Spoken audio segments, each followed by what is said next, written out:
we're about to hit very, very difficult times. But in hard times, the people who are good at the game get very rich. Well, we interviewed Tom Hartley very recently, the supercar dealer, and he made his money from 11 years old to 17, lost $1 million at that point, went back to broke. Yeah. But the words he said were, I learned all those lessons, I can get there again. Completely. And that is a really important lesson. And he didn't lose it from being silly. He lost it due to a technicality as well, which was a thing. No, but this is the thing. And I truly believe, like, this is where we go back into me saying all my income is disposable. I can never be poor.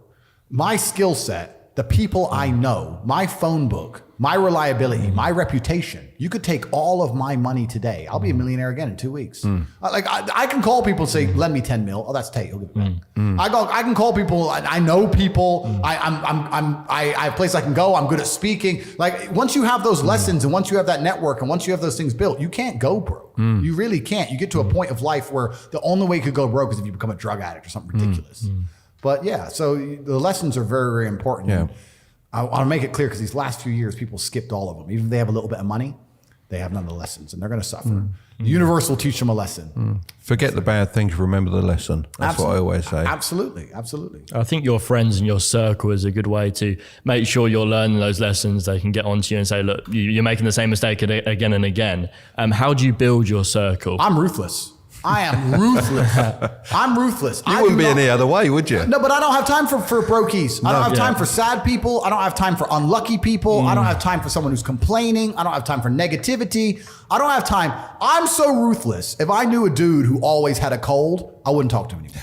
You're too sick. I don't like it. Yeah. My circle is winners. Everyone around me is a winner. No matter what bad happens in our lives, we win. And it's amazing to me that people understand that you are the sum of the 5 people you spend most time with. 100%. But then they don't curate their circle. No. They'll go, yeah, I understand that part. And then they'll still hang around with a bunch of fucking losers.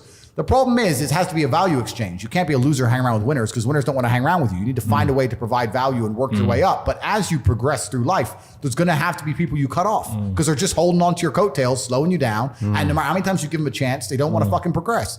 And that's their decision. That's fine. You don't have to feel guilty about that. You have to climb to the top of the we covered it on a short recently, and we got quite a lot of hate on that, didn't we? The fact that we've had, through my life, I've had to cut people out, 100%. And I don't want to cut them out. It's just I'll be dragged back, and I can't gradually move up on the levels because they're holding on to the person you used to be, and they expect you to be that person. They go, "You've changed." Headlines. Yes, I have. Why haven't you? Completely. And life is a value exchange.